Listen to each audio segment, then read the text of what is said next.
Okay, next we're going to go over the Cart Mob Nightly Report Card. When you come in to open in the morning, this should have been printed out and sitting on the counter. And this is one of the first things that we do in the morning, one of the early tasks. And it's very important that we do this and we're accurate and put some time into it, because this is how the kids are graded. This is how they're determined if they're doing a nice job or not.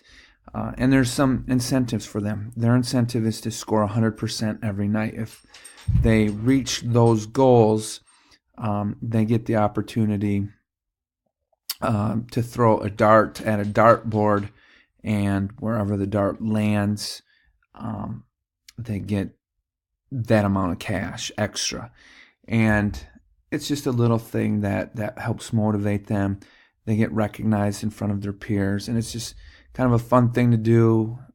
Helps build rapport among the kids and the counter staff. So it's a fun little thing. So you take this report card, and the first thing you do is you go down at Arrowhead. It's the pavilion. Morrison Lake has one of these too, and it's self-explanatory, but it's the same idea. This should also be filled out here. This will be filled out with the Cart Mob members' names.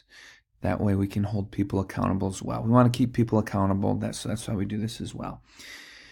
This is on an Excel spreadsheet right now. This will probably just be printed out, so you'll have to do this by hand with a piece of paper and that type of thing. So at Arrowhead, we have the pavilion. We look at the trash cans. Are the trash cans all cleaned out? There's 4 of them. Yes or no? It's either 0, 1, 2, 3, or 4. If one of them isn't clean, they get a 3, and you can do the math from there. So this time, all 4 of them are clean.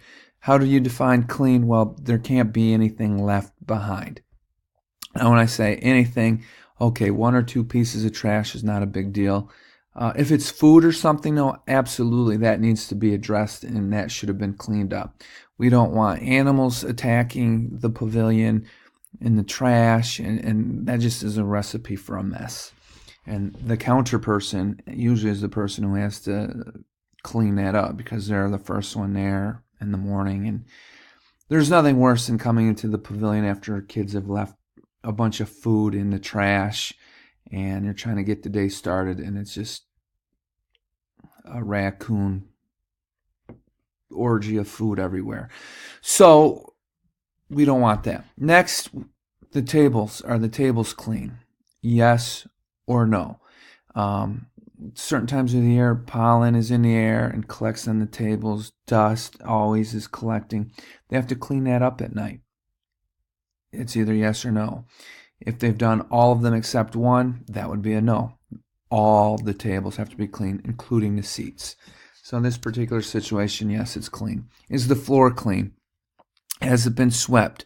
Has all the food been picked up if there's a function the night before? Little salt packets, are those on the ground? Forks, plastic knives, that type of thing. Situation, this group was able to get it done. Trash cans in the basement. Now the basement also has 4, so the max score they could get is 4. Let's say, for example, only 3 of them are clean. Well, they get a 3. Cart barn, there's 4 trash cans. They got all of those done. Range, you look on the range at Arrowhead. The balls come in a basket. When the customer's done, they usually just leave the basket out there. We want to make sure those are picked up at night. It's a yes or no. Are all the baskets picked up? Yes. Now, how many carts did you pull out at night or this morning?